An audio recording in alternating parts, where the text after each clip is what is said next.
जो तोहमत मेरी अम्मी पर लगाई है, उसके बाद तुमसे कोई भी रिश्ता रखना मेरे लिए गुनाह है। ऐसा मत कहिए हामिद मियां। अम्मी पर ऐसा बेहुदा इल्जाम लगाने से पहले तुम्हारी जुबान कटकर गिर क्यों नहीं गई? अगर हामिद को पता चल गया कि मैं हमल से नहीं, तो वो मुझसे कभी शादी नहीं करेंगे। उस घर और हामिद से इतने लंबे अरसे के लिए दूर रहने का मतलब है हामिद को हमेशा के लिए खो देना। क्या वो घर, वो शादी जीजू के लिए कोई मायने नहीं रखती? अब तो बाहर वाले भी आपके किरदार पर उंगली उठाने लगे हैं। अब वो दिन दूर नहीं जब आपकी जिंदगी के हर राज पर से पर्दा उठ जाएगा। हामिद की जिंदगी में शगुफ्ता नाम की एक लड़की आ चुकी है। आपने मुझे अपने जिंदा होने की खबर तक नहीं दी। और फिर उस रात जो हादसा हुआ, वो क्या था?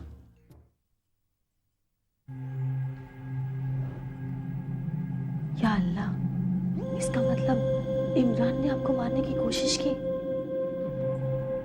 हाँ,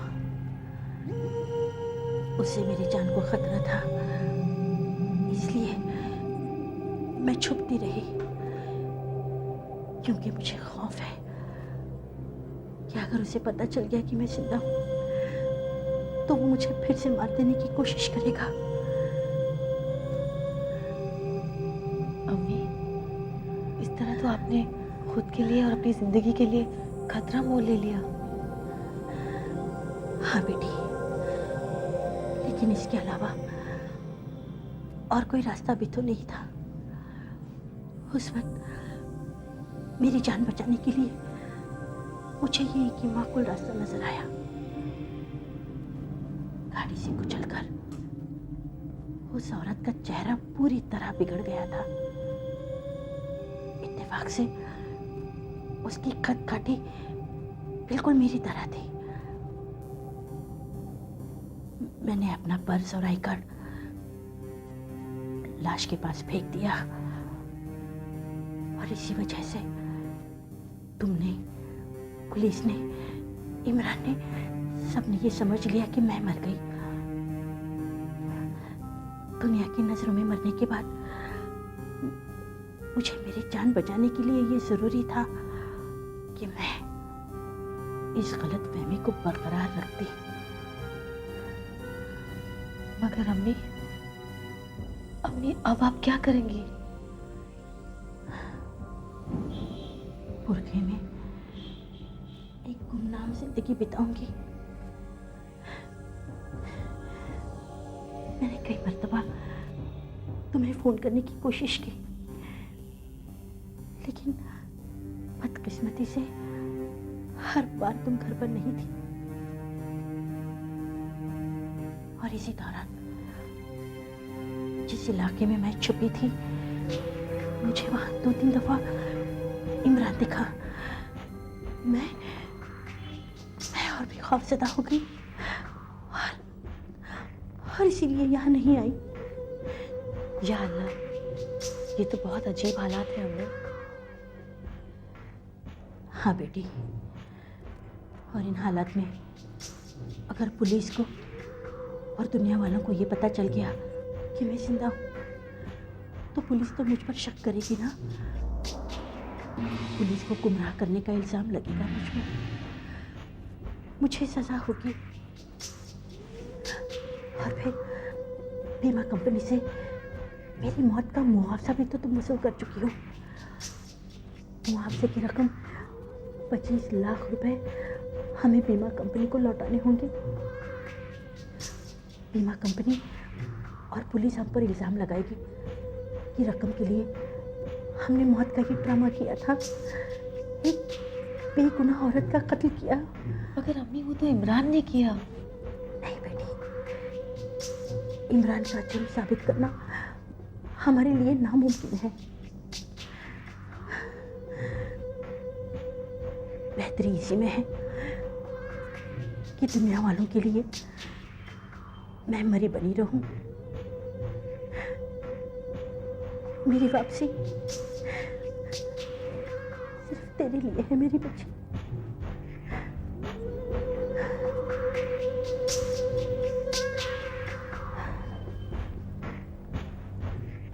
मगर अम्मी, ये कैसे मुमकिन है? कब तक गुजारेंगी आप इस तरह की गुमनाम जिंदगी? कब तक छुपी रहेंगी आप दुनिया की नजरों से? शगुफ्ता, अब ना मुझे सिर्फ गुमनाम जिंदगी गुजारनी होगी, बल्कि तुम्हारी बेहतरी के लिए मरना भी गुमनाम मौत होगा। दुनिया की नजरों में मैं दोबारा मर भी नहीं सकती। या अल्लाह अम्मी, ये कैसी मुश्किल है? अब आप 25 लाख रुपयों के आगे ये मुश्किलें बहुत मामूली और छोटी हैं बेटी। कम से कम मेरे नकली मौत का इतना फायदा तो हुआ। अब इन 25 लाख रुपयों से हम अपनी बाकी की जिंदगी सुकून से गुजार सकते हैं। अपनी पहचान को नकाब के पीछे दफन रखने में मुझे कोई दिक्कत नहीं है।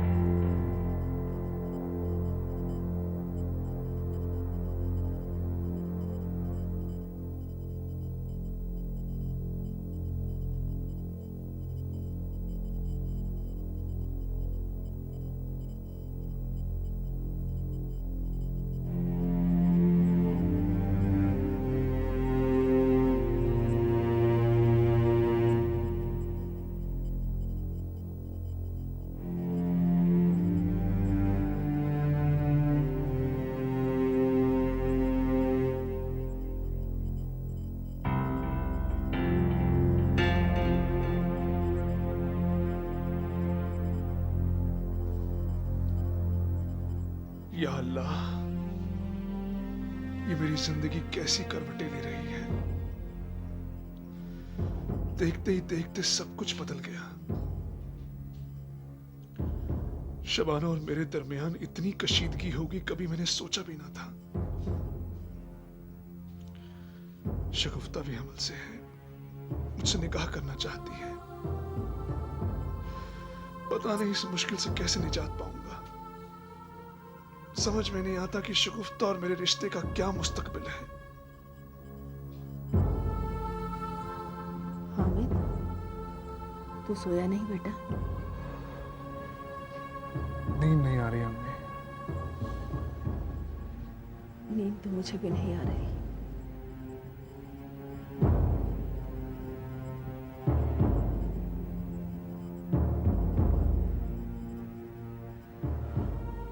ये क्या अम्मी, आपकी आंखों में आंसू?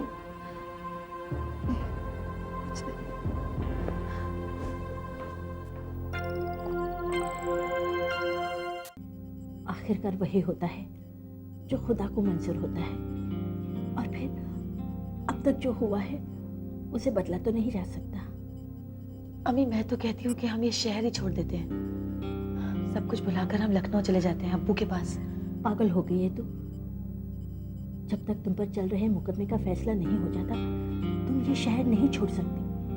और तुम्हें क्या लगता है लखनऊ में मैं आज़ादी से घूम सकती हूँ? नहीं, कानून के हाथ बहुत लंबे होते हैं बेटी।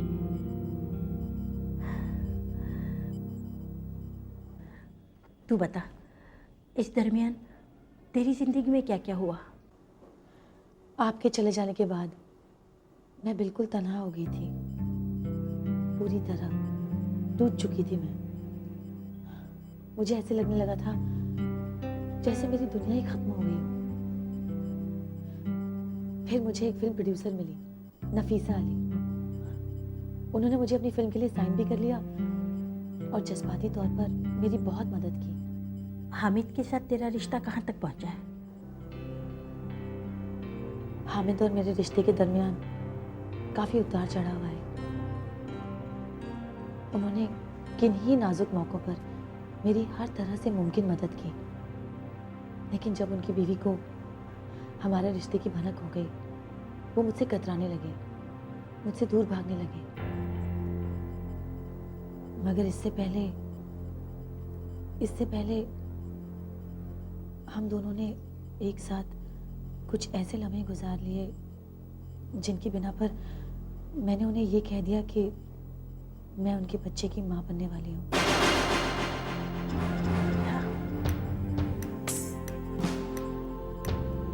हामिद को हासिल करने का मेरे पास और कोई तरीका नहीं था। इन दिनों हामिद इसी गलतफहमी में है कि मैं हमल से हूँ।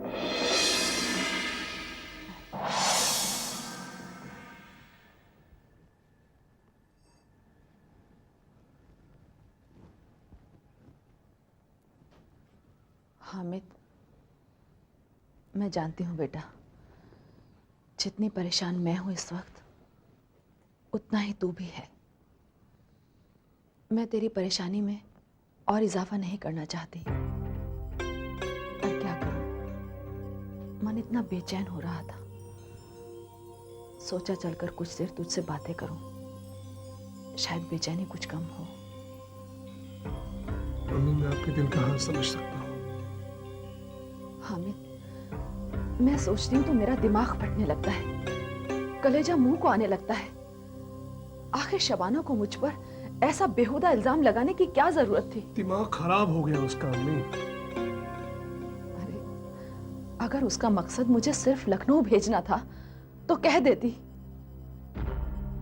मैं चली जाती। मगर हामिद, मैं फिर कहती हूँ बेटा, मैं नहीं चाहती कि मेरी वजह से तुम दोनों के दरमियान कोई दरार आए। तुम दोनों की खुशी में ही मेरी खुशी है। अगर मेरे रहने से तुम्हारी खुशियों और तुम्हारे रिश्ते पर कोई असर आता है तो मैं यहां नहीं रहना चाहती। अम्मी, इस तरह की बातें मत कीजिए। इस उम्र में आप हमारे पास नहीं तो और कहाँ रहेंगी? और फिर कहीं और क्यों रहेंगी? मुझे भी तो आपकी खिदमत करने का मौका मिलना चाहिए। हामिद, मुझे तुझ पर फख्र है बेटा। मैं जानती हूँ तू मेरी बहुत इज्जत करता है, मगर तेरी बीवी, वो मुझे कतई बर्दाश्त नहीं कर पाती। मैं 24 घंटे उसके दिल में एक कांटा बनकर खटकती रहती हूँ। अगर शबाना यहाँ रहने की ख्वाहिशमंद है तो उसे अपने आप को बदलना होगा। हामिद, मैं कई दिनों से तुझसे कुछ पूछना चाहती थी। पूछिए अम्मी। क्या तेरे और शबाना के दरमियान इन दिनों किसी और वजह से भी मनमुटाव चल रहा था? किसी और वजह से? नहीं, नहीं तो। आपको ऐसा क्यों लगा? दरअसल मैंने शबाना को एक दिन सुभद्रा से ये कहते सुना था कि तेरी वो क्लाइंट शगुफ्ता, उसके और तेरे दरमियान कुछ। शबाना इस किस्म की बातें सुभद्रा से करती? हमारे घर की नौकरानी से? लगता है वाकई दिमाग खराब हो गया उसका।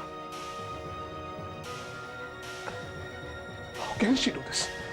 How can she? पर हामिद, क्या इस बात में जरा सी भी सच्चाई है कि तू शगुफ्ता को चाहने लगा था? क्या तेरे और शगुफ्ता के दरमियान वाकई इस तरह का रिश्ता बन गया है? अम्मी, चाय ठंडी हो रही है। उसके सर पर खून सवार है। तुम्हें हासिल करने के लिए उसने मेरी जान लेने की कोशिश की। आप ही बताइए अम्मी, आखिर इस इंसान से हम कैसे पीछा छुड़ाएंगे? मुकदमे का फैसला तुम्हारे हक में हो जाए और उसे सजा मिल जाए, खुद ब खुद पीछा छूट जाएगा। मगर अम्मी, जब तक मुकदमे का कोई फैसला नहीं होता तब तक तो इस शख्स से हमें खतरा है ना। उसके सर पर इस कदर खून सवार है कि वो कुछ भी कर सकता है। इसका भरोसा नहीं। कल को वो तुम्हें भी नुकसान पहुंचा सकता है, तुम्हें भी मार डालने की कोशिश कर सकता है। वो इमरान के साथ साथ महबूब का हिसाब भी चुकता करना होगा। बहुत बड़ा धोखा दिया है उसने। अम्मी, आपने अभी तक मुझे ये नहीं बताया कि आखिर उस लॉकर में था क्या जो महबूब के हाथ लगा है। वक्त आने पर बताऊंगी।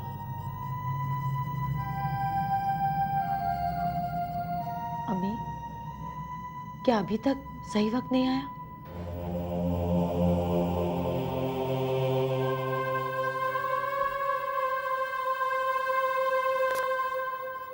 कट करके हम सीधा एयरपोर्ट दिखाते हैं। हीरो बच्चे को लेकर एयरपोर्ट पहुंचता है। माँ बच्चे का पहले से इंतजार कर रही है। वो बच्चे को लेकर सीधा ऑस्ट्रेलिया चली जाती है। हीरो अकेला खड़ा रह जाता है। तभी पीछे से हमारी हीरोइन आके हीरो से कहती है कि वो उससे शादी करना चाहती है। हीरो मुस्कुराता है। बस यहाँ से कट करके हम सीधा क्लाइमैक्स की ओर ले चलते हैं। 1 साल गुजर चुका है। अस्पताल में हीरोइन को बच्चा होता है। हीरो हीरोइन मिलकर तय करते हैं कि बच्चे का नाम राहुल रखा जाए। राहुल, वाह रफीक मियां, वाह आपकी कहानी लाजवाब है, फैंटास्टिक। मुझे ऐसी ही कहानी की तलाश थी। हाथ मिलाइए। शुक्रिया अकबर भाई। मैं दावे के साथ कर सकता हूं कि यह फिल्म अच्छी स्टारकास्ट के साथ बनाई जाए तो इसे हिट होने से कोई नहीं रोक सकता। इंशाअल्लाह। हाँ, डायरेक्टर सब्जेक्ट की रूह को समझने वाला होना चाहिए। रफीक मियां आप फिक्र मत कीजिए, डायरेक्टर तो मैं टॉप का लूंगा। तो समझ लीजिए हुजूर, ये फिल्म बनते ही पिछले तमाम रिकॉर्ड तोड़ने की ताकत रखती है। आप किसी भी स्टार को ये कहानी सुनाइए, मैं यकीन के साथ कह सकता हूं कि कोई भी स्टार इस कहानी को ना नहीं कहेगा। अच्छा मियां, अब मेरी आपसे एक दरखास्त है। आज के बाद आप ये कहानी किसी भी डायरेक्टर को या प्रोड्यूसर को नहीं सुनाएंगे। अगर आपको ये कहानी पसंद है तो मुझे किसी और को सुनाने की जरूरत ही नहीं। क्या बात है, 1 मिनट। रफीक साहब आपका सरनेम क्या है? इलाहाबादी।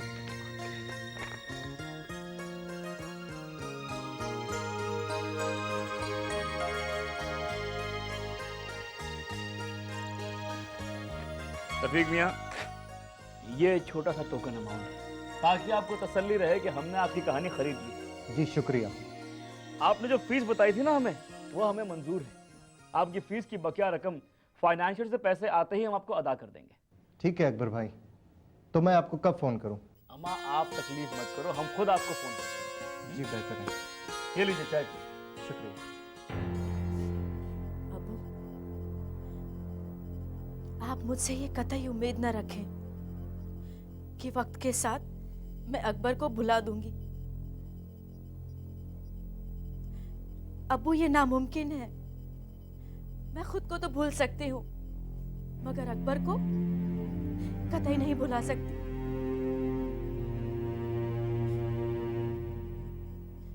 आपने अकबर को अपना कर्ज लौटाने पर मजबूर किया, मगर उसने अपना घर बेच डाला। अबू, आपकी ये तरकीब भी काम ना आई। अब अबू वो जल्दी उस लड़की से निकाह कर लेगा जिसके साथ उसका रिश्ता तय है।